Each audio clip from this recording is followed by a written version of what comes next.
Hey there, today we are going to discuss an essential topic for Android users, checking your location history. And here is how. Using Google Maps. If you are an Android user, your location history is likely stored in Google Maps. There are two primary places where you can access this information.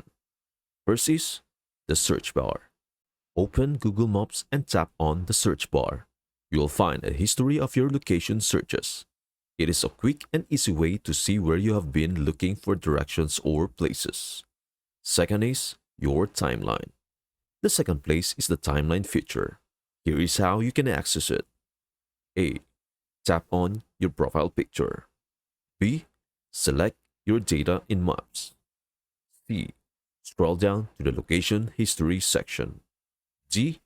Tap on Manage History to view your timeline or location history. And this is how you can see your location history on Android.